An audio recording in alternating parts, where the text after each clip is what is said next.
Hey, to the point listeners, it's your boy Chris. I want to give a quick update on some live events that Tall Paul and I will be attending this year and into next year because we would love to meet some of our listeners. We will be attending Service World Expo on September 21st, doing a live podcast, as well as True Grit on September 22nd. I believe that event is September 22nd through 24th. And I will also be speaking at True Grit on day 2. That is in Las Vegas at the Golden Nugget.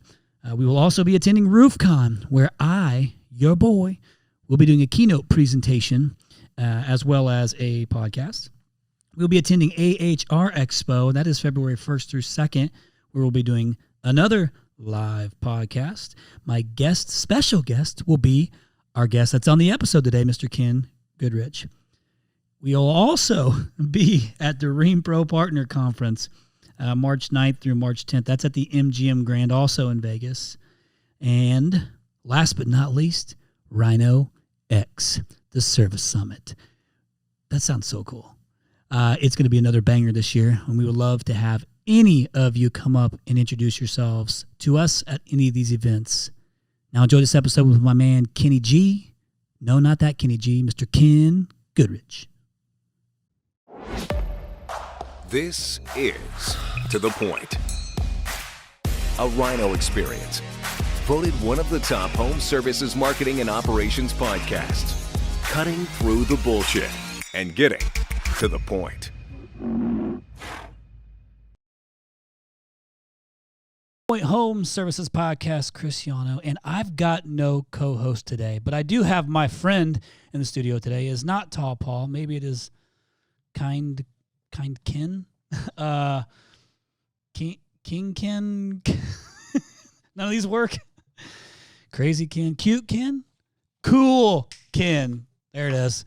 I'm going with cute. Cute Ken. It's up for debate. For those who might be listening for the first time, I have my good friend and the CEO of Gettle, this teeny tiny little itty bitty home services company in the Southwest. In studio today, Mr. Ken Goodrich. Ken, welcome back in, my friend. Thank you. Are you excited? I'm very excited. You look excited. You look excited. So we are going to do a 4-part series with my man Ken Goodrich on the 7 centers of management. It's going to be a breakdown of these things, right? So, and this is something that you've applied, you've used over the years with from the broken businesses to existing business. And I'm excited to see how ghettoizing the nation, as you say, like starts to play out. But I'm assuming you're still going to be utilizing these exact same things that we're going to talk about on the podcast. Is that right? That's correct. Exactly, because you are a systems guy. That's right. Maybe a little bit. Well, not. Is that fair? I don't think I was born that way, but out of necessity, I became that way. Out of necessity? Well, so I want to go ahead and jump into it, but what I want to first do is I want to, I don't want to assume everybody knows who Gettle is, and I don't think we need to go down this huge path other than saying a quick 30,000-foot view on Gettle. I'm talking like 2 minutes. And then give us an update on your path to Ghettoizing the nation. So maybe actually you can wrap it all up and just kind of saying like where Gettle is now, because obviously you are expanding into other markets. And like, just give us an update on like where's Gettle at today? Okay, well, let me go a little backstory in that Gettle was founded in 1939 in Phoenix, Arizona, and they started out as inventors, manufacturers. They manufactured the evaporative cooler, for instance. A lot of patents on that. They invented the residential air conditioner. They have a lot of patents on that, and they also had a service and installation side. Long story short, through a chain of events, I ended up acquiring the company in 2013. And at that time, we had a location in Phoenix.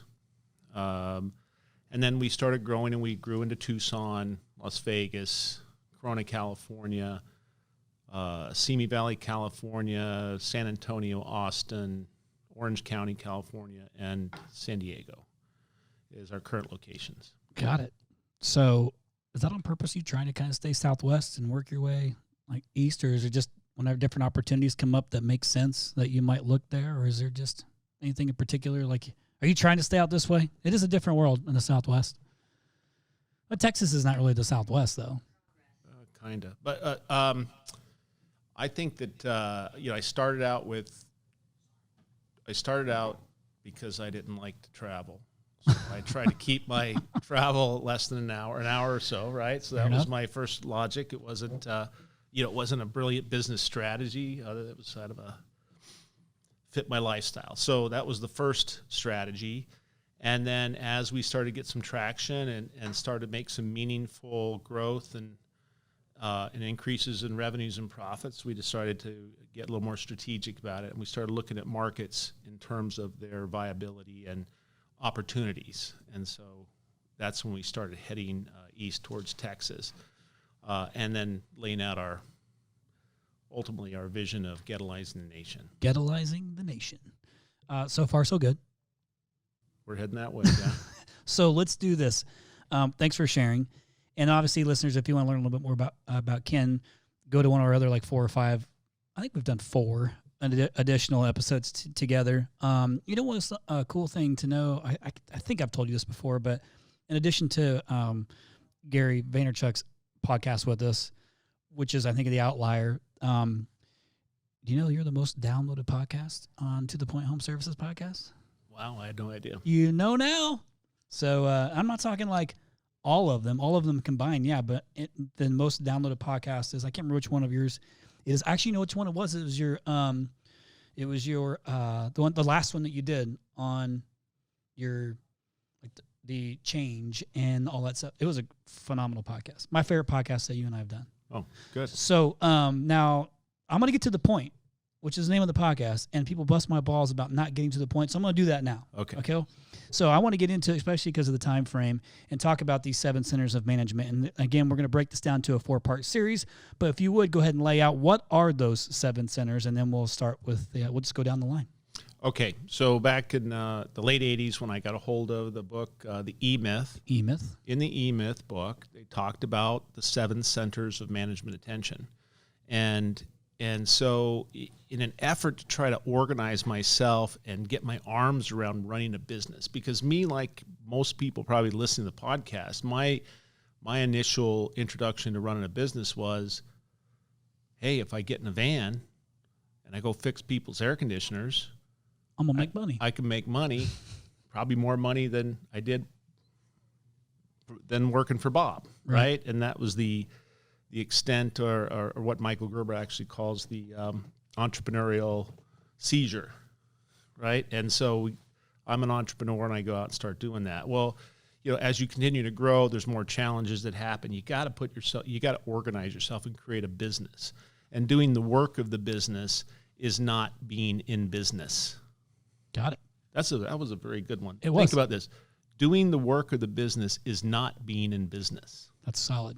Okay, so I embraced the 7 centers. As a matter of fact, I got a hold of them and I made them directories in my computer. And they've been directories in my computer systems since then, the late 80s. So that I could organize the business systems and forms and spreadsheets and whatever in those categories. And the categories are leadership, management, money, marketing, lead generation, lead conversion, and client fulfillment. Now, we talked about this on the last podcast, and I think we're trying to direct this information to guys who are getting started out, medium-sized business to organize themselves some more.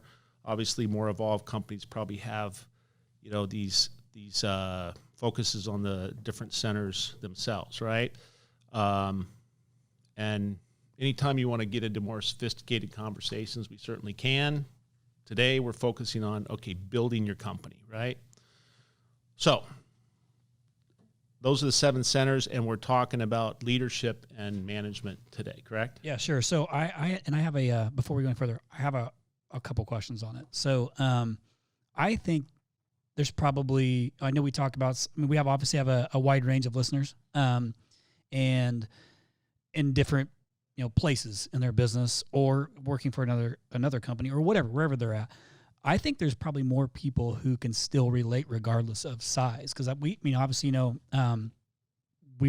Rhino, we work with a lot of companies of all different shapes and sizes, and some of them have the same issues that our bigger companies have the same issues as our smaller companies. I mean, different. Like, I'm just saying, I think some of the stuff's gonna be more applicable to our listeners than maybe you might think, regardless of size. Now you know more than me because you've bought you've bought companies, small, big, like all different types, shapes, and sizes. I'm sure you've probably seen similar things. So I'm just speaking from my experience. But I want to talk about leadership for a second because I want to ask you a simple question on leadership. We kind of talked about this a little bit pre-podcast, but before we get into it, what is your leadership style? Like, what is the Ken Goodrich leadership style? So I didn't mean to throw you for a loop either. I'm always kind of curious. I want the listeners to hear what your style is, and because you've clearly grown a successful business, and it's evolved, and you've evolved. So I think that I tend to focus on the vision of the future. So my leadership style is that I'm portraying the future for everybody, what it's going to look like, feel like, for our customers, our employees, and ultimately us. Right. What the future is going to bring and what it's going to look like. For my team, I believe I have very high expectations, very high level of accountability, high fidelity on the numbers. We are a very number and metrics oriented company. Right. And so, we just live by the mantra, if we can't count it, we don't do it. And so, what gets measured gets managed. Is that it? Gets done. What gets measured gets done. And so, I think, in a nutshell, high level of accountability, vision, strategy, creative. We have a big creative element to our business. Yeah. You're progressive. Yeah. And, I've been fortunate enough to be able to attract some high-level talent that drive the business forward and the day-to-day operations. And not just in the industry. Right. Yeah, which I think is great. Okay, so I didn't mean to derail you, man. I just was curious for you to share that for anybody that's listening for the first time and learning who Ken Goodrich is, or those who know who Ken Goodrich is and his style. So I just was curious. I hear from you vision and I think accountability is the biggest part, but also I think it's easier to lead when you have these, like I said, what gets measured gets done, you said, or gets managed. You have to have those things in place to scale a business, right? You have to use those things to hold people accountable to their performance, whether they're in management or in leadership, whatever it is. So let's go ahead and dig into the leadership piece of this thing, numero uno. I will say, let me add this one other piece, though. I will say people development is a very important part, and it always has been, of my businesses. Mm-hmm. It's been important for me to take guys from the trade, tradesmen, and give them new skills and new things to think about to grow. And, I have countless guys that have come through our ranks and taken management roles, leadership roles, bought their own companies, owned their own companies. And it's important to me that I see a progression, of the tradesmen, being that I am one. You are one, right? I are one. I is one. That makes sense. Now you have, you've created a Gettle Academy. You've had some success with that too, which is great. I don't want to derail us from that too, but the reason I brought that up is because you guys have had, in the short amount of time that you've had a significant amount of people come through it successfully, and you're growing tradesmen. Yeah. Pretty cool. Yeah. Congrats on that. And now you got to just keep going. Yeah, we're trying to build a perpetual motion machine. Okay, good into it. Dig into leadership. Okay, so leadership. So I'm going to refer to Michael Gerber here on how he explains it, because I want you to understand how I looked at it from the very beginning. So leadership, and I will say on this one piece, I didn't start there. You're desperate. You're trying to run your business. So what can I do to put some money in the bank right now? Now, looking back upon that, I wish I would have taken the time back then and done this work when I first started, but I didn't. So I'm trying to urge everybody, think about this from the very beginning. And so leadership really is about, where are we going? You know, where am I taking this team? Where am I taking this company, and what for? And so you really need to sit down and think about, what is your primary aim in life? What do you want your life to look like and feel like? And you know, where are you going as the primary shareholder of the business, or your family's being the primary shareholder? Where does this business need to go to perpetuate your primary aim? And then, you know, you develop the business and story around that. And you have to be crystal clear on that. You do. The clearer, the better, right? For sure. And so, you know, where are we going? And then what's our strategic objective? Okay, so I know where we're headed. So what's our strategy? How are we going to get there? How are we going to do it better and different to attract more customers in the time frame that I need to hit my primary aim? Now, the business itself may not get you everywhere in life that you want to be. And I realize it's very difficult to start thinking about your life in its entirety and making a life plan, but those people who do that seem to have better lives, right? Yep.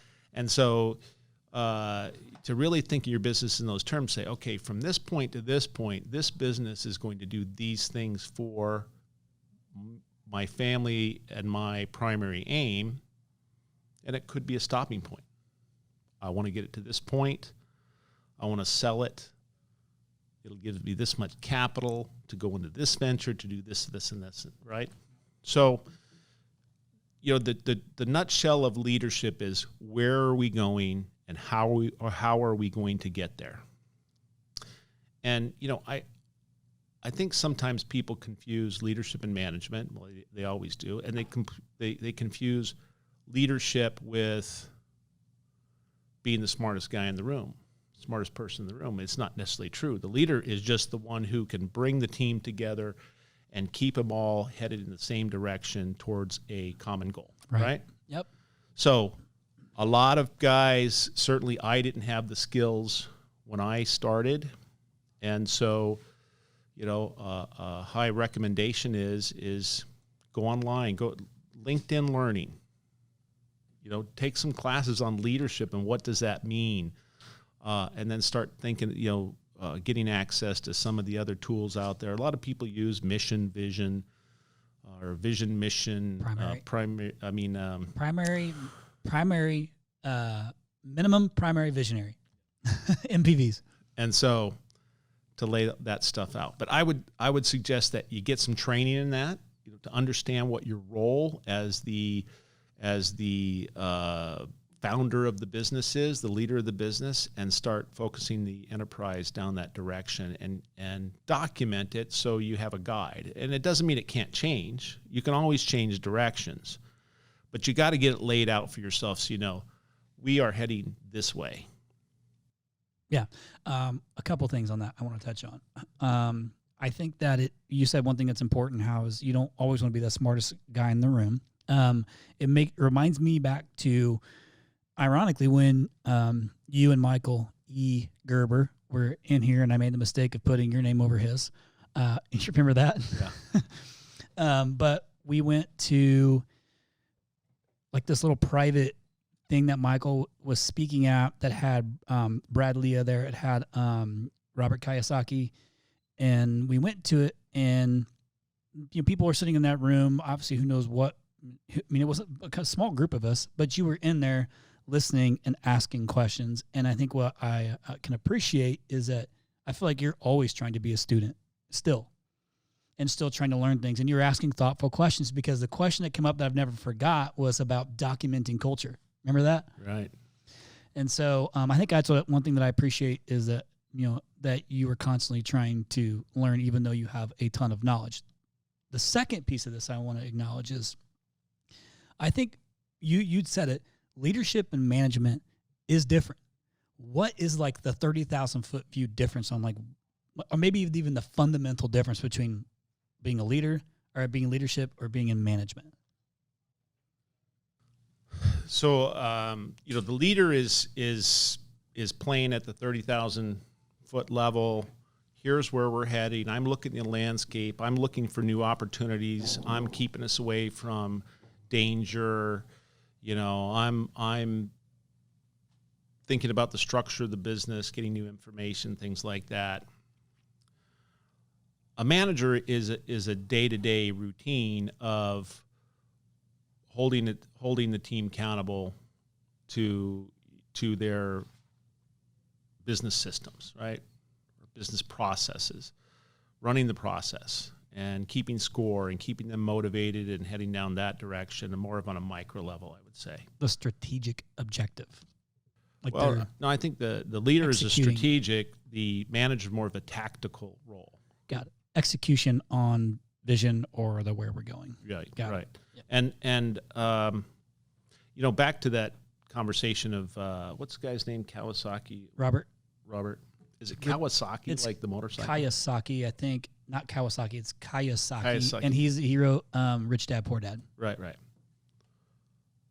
That meeting really impressed me because, all this time I've heard, and I've said this before, all this talk about culture, and I really couldn't get my mind around it. What is culture?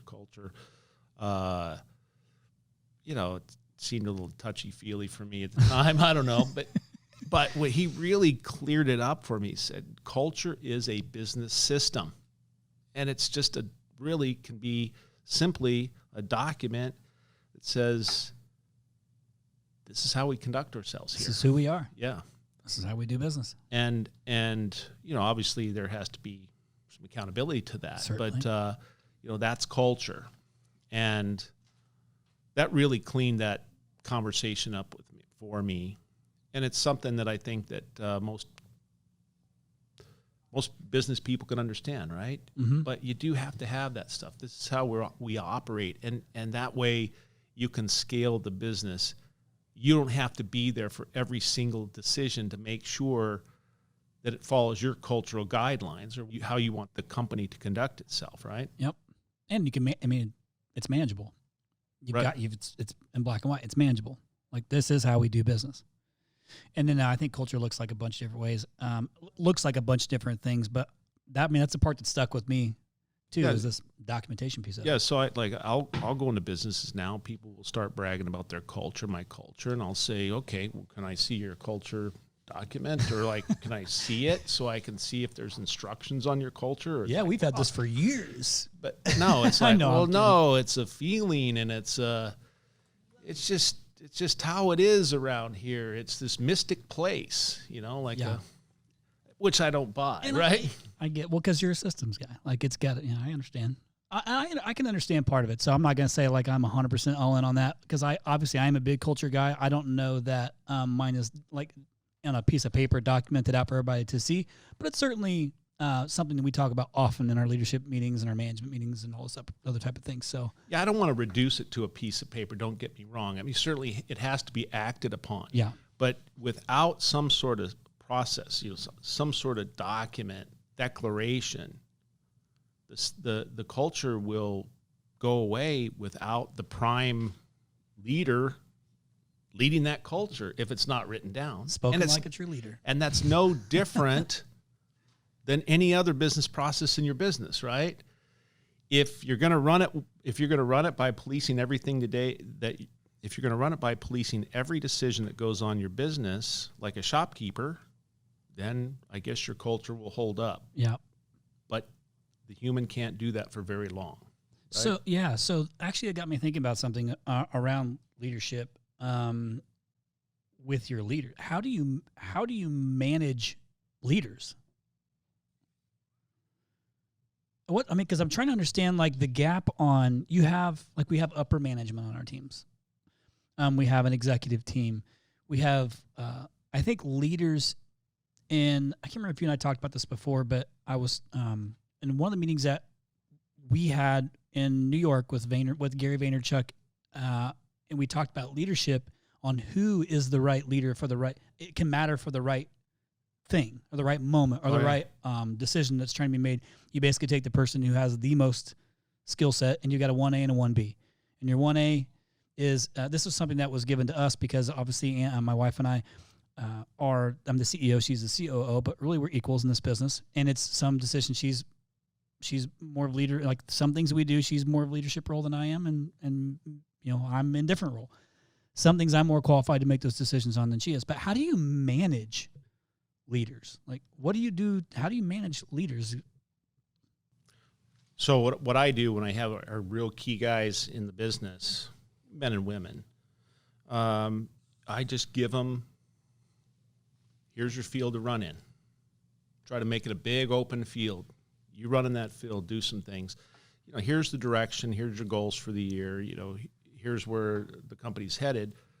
Go to it. And is there a fence around that field? Yeah, there's a little. Some of our electric fences, Got it. But yeah, there's a fence around the field, and as they continue to perform, the field gets bigger and bigger and bigger. One thing that I learned with these businesses I've sold, when I would sell to a bigger company, and I was obligated to work there for a few years for a transition, I performed so much better when I had a big field to run in. I had bigger capital. I had bigger support. I did more meaningful work and meaningful things having that bigger field with the backing of backing the support of the bigger company. And so that's kind of how I look at it with my people. I give them the support, the backing. Okay, let's see how this comes together. So, but the vision was clear, right? That's very clear where we're headed. So the field plans, time frames, when this is supposed to be, when this market's supposed to be open, things like that. Right. So I don't want our listeners to think like, oh, just because Ken had this big capital backing, like he was able to do things that you can't do. That's not what he's saying. He was just saying that he felt better because you had this field to run in. We had these electric fences, and that was essentially your keeping you within the vision. But you had the freedom to kind of go and do and try and all these things without being so like restrained. Yeah, and let me back up this. When I had nothing, when the business, I first kind of got to a point where I could get a general manager. I got to a general manager really out of complete necessity because it's just not my skill set. The day-to-day rigor of management is just not my thing that I do, and so do well. And so when I finally got to have a general manager, and I didn't, it was payroll to payroll. But I finally got that guy in place, and I gave him, his field to run in, and I left him alone at it, and he did so much better than I did. And I will say for those of you struggling at that piece, go find a good, competent person and give him a little authority and leave him alone. And just think, here's how I thought about it.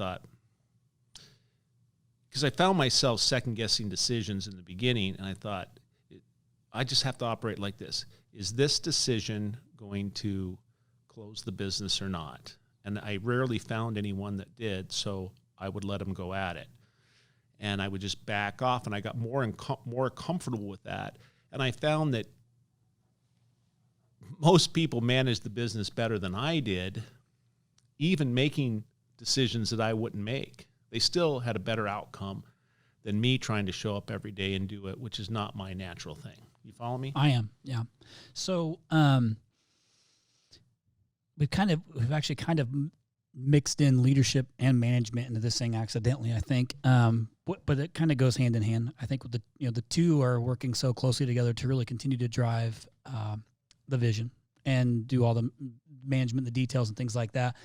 What when you said that you find a good, competent GM, is there a time when you know that you have to bring, like you were having well, I'm not sure if it was a bandwidth issue or what it was, but when you knew you needed your GM, it wasn't because of is it because of a certain size? Like when does somebody know they need a GM? Or is it when you said, hey, I struggled with this position, I wasn't the best fit for it, regardless of size, I need to fill this role. Like you and I, like, you've gotten to know me and how we run our business. I have my strengths, I have my weaknesses, and I certainly am okay with hiring for my weaknesses. It's a little easier for me these days than it was in the beginning. But once I realized I'm trying to do a role that I'm half-assing, I was like, why am I doing this? I'm not the one. You just spend the money on it. I was looking at it short-sighted, not long-term. But is there like a time when beyond that? Like, is there a size? Is there some sort of measurable moment where you're like, okay, now I need to hire this management role? Well, let me say this.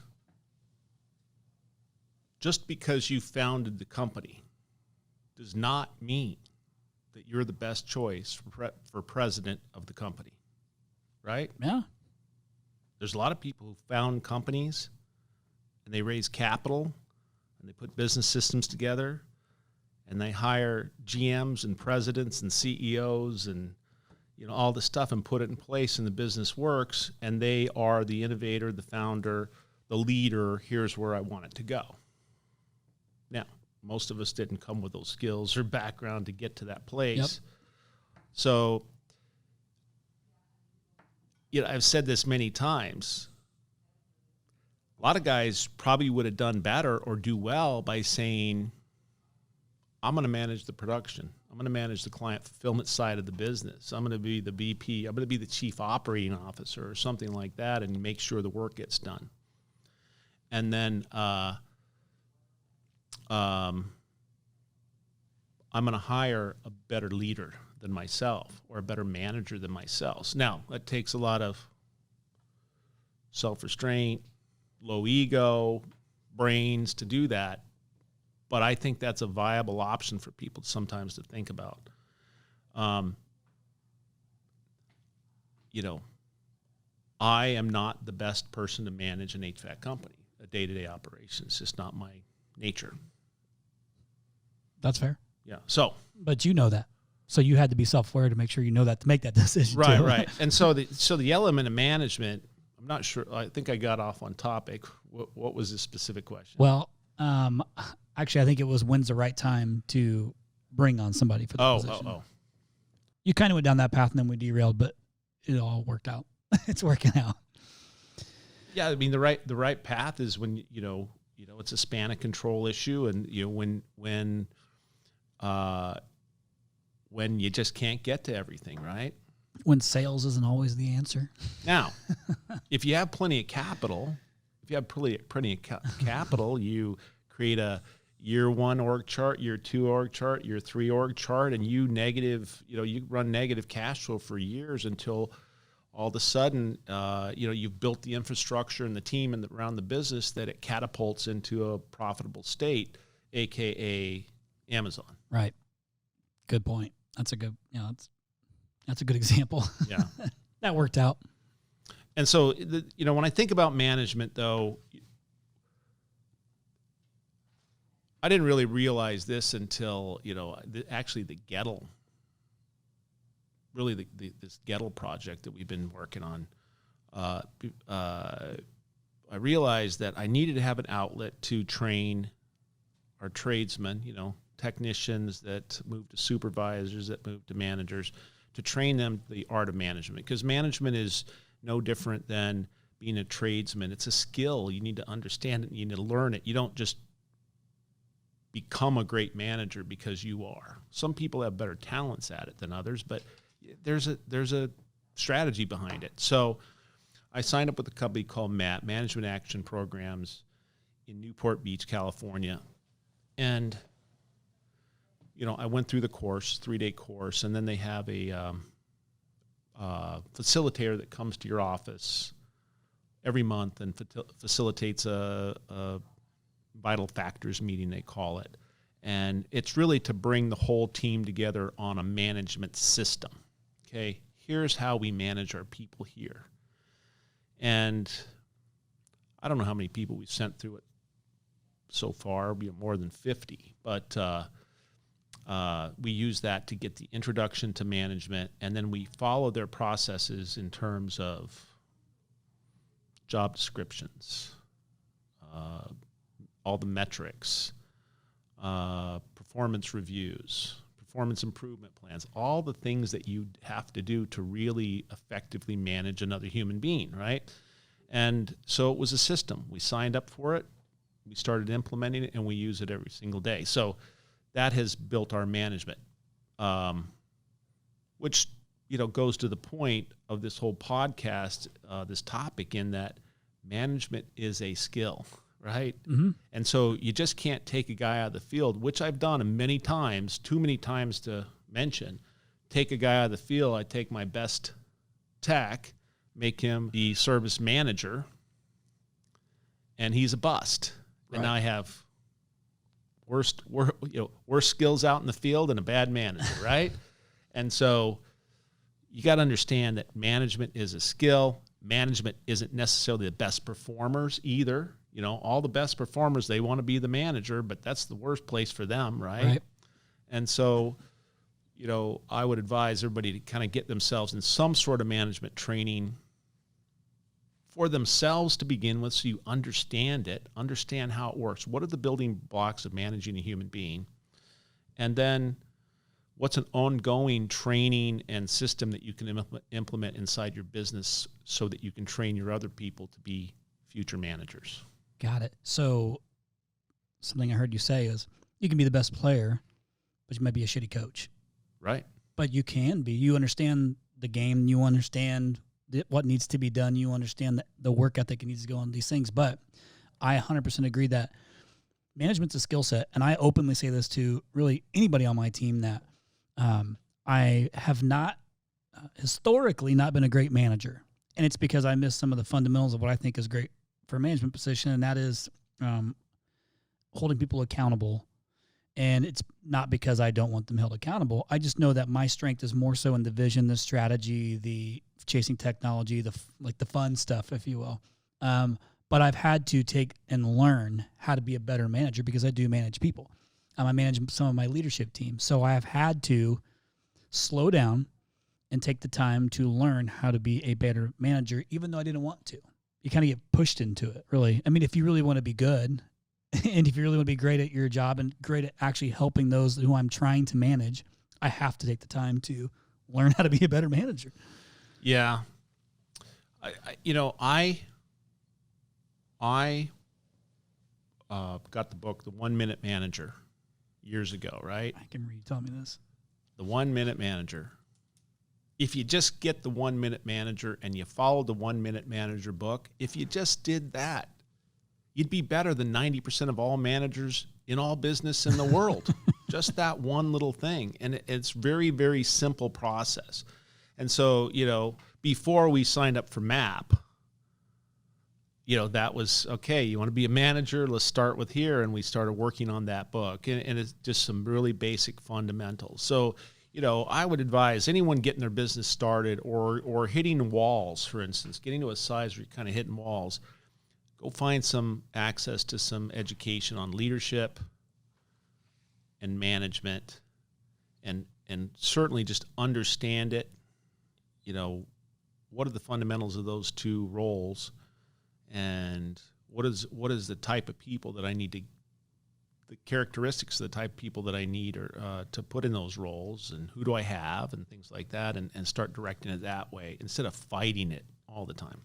So have you found from your years of working with different and varying leadership skills or people of different leadership skill sets that there's like a few common characteristics that they have with the most successful leaders? Yes. So let me back up and say this. I chuckle every time I hear this. So in our business, it typically you're pretty good in the field, or you're pretty good as a sales guy. So the owner gets a little beat up, too much stress, too much work, needs to grow. Now you're the sales manager, right? You have no ability to manage people, and you don't know how to. And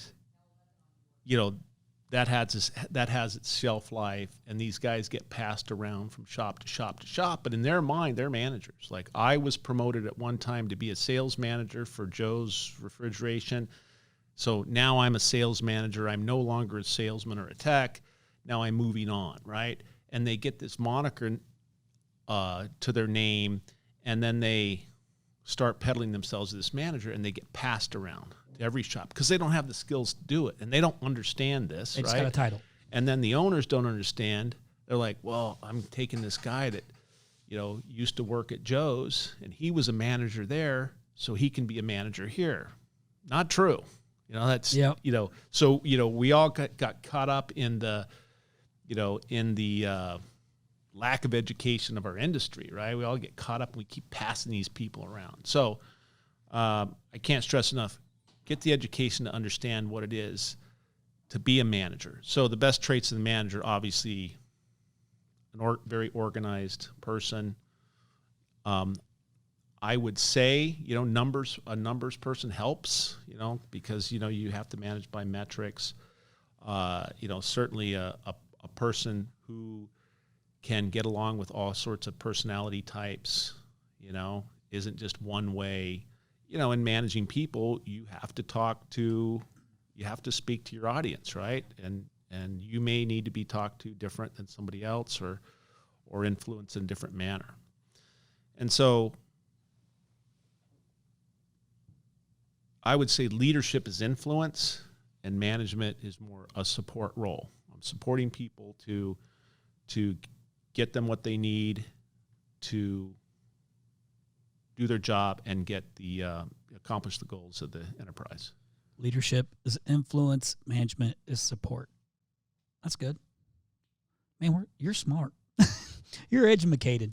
I think that something I struggled with, and I imagine that you probably didn't, maybe in your delivery.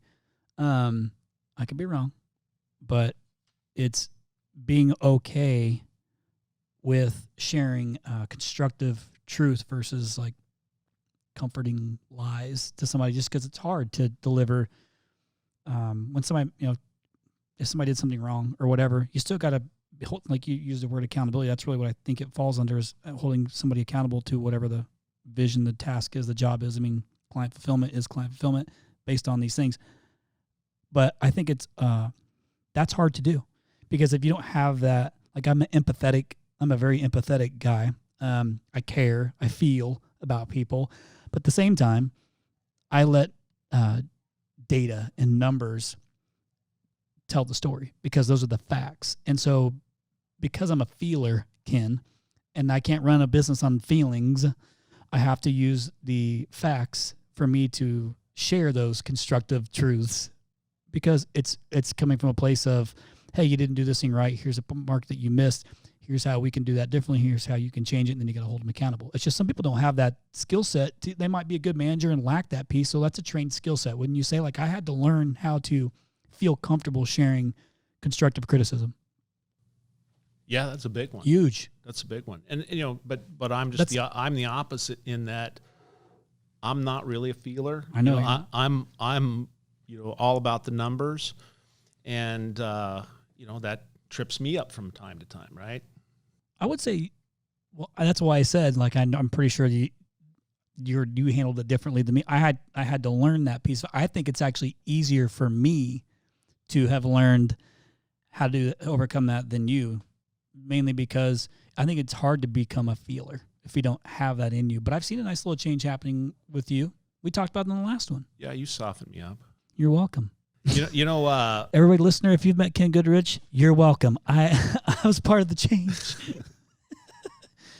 But yeah, that's, to cope with that, what you're saying, in the very beginning, been so driven to hit my goals and accomplish things that I would tend to run over people. And it got to the point, once I figured out how to get a general manager in place that could connect with the people better, our team better, I backed off. There was a period there where I probably operated, kind of just stayed away because, I would cause a wake of destruction as I walked into places until I learned the skills. And I think that's pretty commonplace. I see that, when I talk to other operators, they can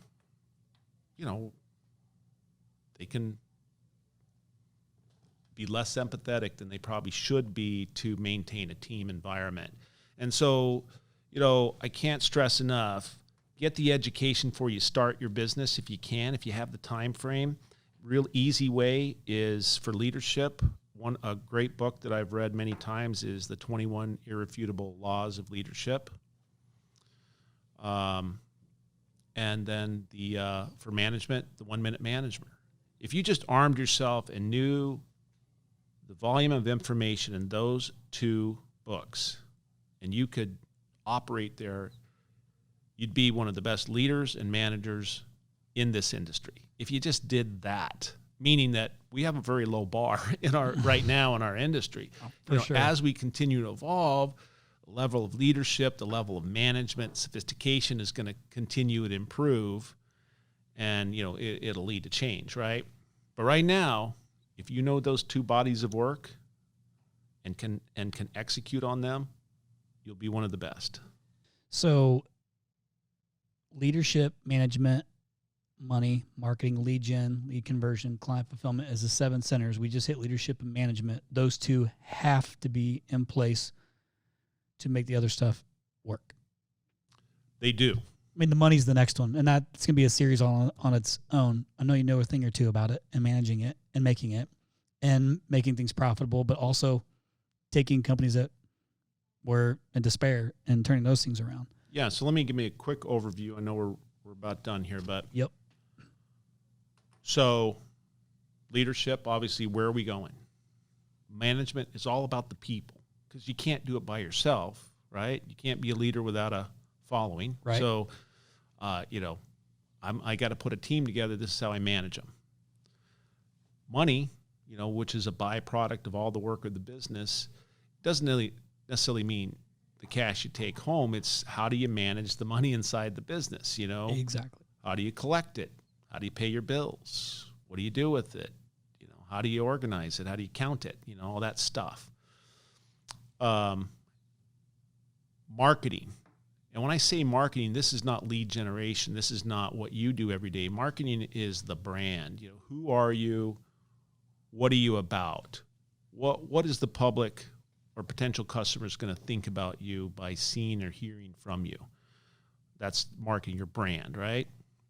And then there's the 3 fundamentals of all business. Generate a lead. Lead generation. I generated a lead. Now what I do? Lead conversion. I generated a sale. I converted the lead to a sale. And client fulfillment. I fulfilled the contract. I did the work. And then each one of those have their own systems inside to deliver on the required results. So, and you have to have, well, I would say then those first 3 are probably pretty important to having a successful business and a profitable business. Well, I started there, but look, most people start with the bottom 3: lead generation, lead conversion, client fulfillment. I'm going to get a lead. I'm going to sell something. I'm going to do the work, right? We start there. Yeah. Because you need money. Right. Yeah. Right. And, but the trap of that is, and you can start there, is that you just get caught in doing it every single day. You're doing the same thing. You can't get out of it. So that's why I'm urging everybody to learn these other skills first, so you understand that I got to build a business with people. You need to clearly understand that because you're a tradesman, that is not the business. The business is the set of systems created inside these 7 centers of management attention that together build the business. Got it. Worked for you? Yep. Well, listen, man, I appreciate you come on. Obviously, again, spending your time with us, and I'm excited to get into the other 4 or 5, 6, other 5, and the 7 centers of management attention. Keyword attention. So thanks for coming on again. And the next one I think is gonna be really geared around the money side of that, which is number 3. We'll hit on that. So maybe we're going backwards from the way most people are starting their out with their businesses, like on the lead gen side and the client fulfillment and lead conversions. I'll be interested to get to the conversion side because I love that side of it. But again, this is a 4-part series, so this is number 1 of that 4-part series with Ken. I'm not sure exactly when we'll record the next one, but I'm sure that we'll get it booked sooner than later. We want to try to cram these things in before the end of the year, right? Yeah. So listeners, again, I appreciate you so much. And just for the sake of time, I normally finish this thing off reading a review, and I'm going to do that. And I like sharing those things, but also we love having you. Obviously, when you listen, the best way we know that you listen is by reaching out to us, by making posts on all of our social pages, but also leaving reviews. Reviews is like the coolest thing ever for us. It's the most fulfilling thing for us. So I'm going to read this 5-star review from Comfort Star, whoever that is. And I'm so grateful to have been recommended to look into and listen to this podcast. As someone else said best and simply put, game changer. Hell yeah. I love each and every different role in the heating and air conditioning business. It's all about the customer's experience and providing outstanding customer service. I was very fortunate to come from the ground up and see one of the fastest growing heating and air conditioning companies in California. I couldn't be more grateful for the opportunity to have worked for the team, let alone get the opportunity to get to listen to many of these key players and heavy hitters in the market nationwide. A big thank you to the success stories shared on To The Point podcast. Thank you very much. That's super thoughtful. And hey, if you're listening and you wrote that, Ken was technically our first guest on To The Point Home Services podcast. So we appreciate you guys so much, Ken. As always, my man, I appreciate you being on here. Yeah, thanks for having me. And I'll look forward to the next section, the next series with my man, Ken Goodrich. Until next time, we'll see you. Listeners, thank you so much again for listening to this podcast week after week. We are extremely grateful. Again, the whole purpose of this podcast is to give back to the home services industry that we love so much, whether you're a Rhino or not. We really, really appreciate all the subscribers. And if you haven't subscribed yet, please go in and subscribe and you'll get all the episodes sent to you automatically weekly. Also, we have really enjoyed your feedback. It's so meaningful for us when we get to read the nice comments that you guys put. So keep doing that. And if you don't know how to do it, here's what you got to do. You search for To The Point Home Services on Apple Podcasts. You click on our profile, scroll all the way down to the bottom, and hit write a review. And be honest and share your story and how the podcast has impacted you and your business. Thanks again from the bottom of our hearts at To The Point Home Services podcast. We appreciate you.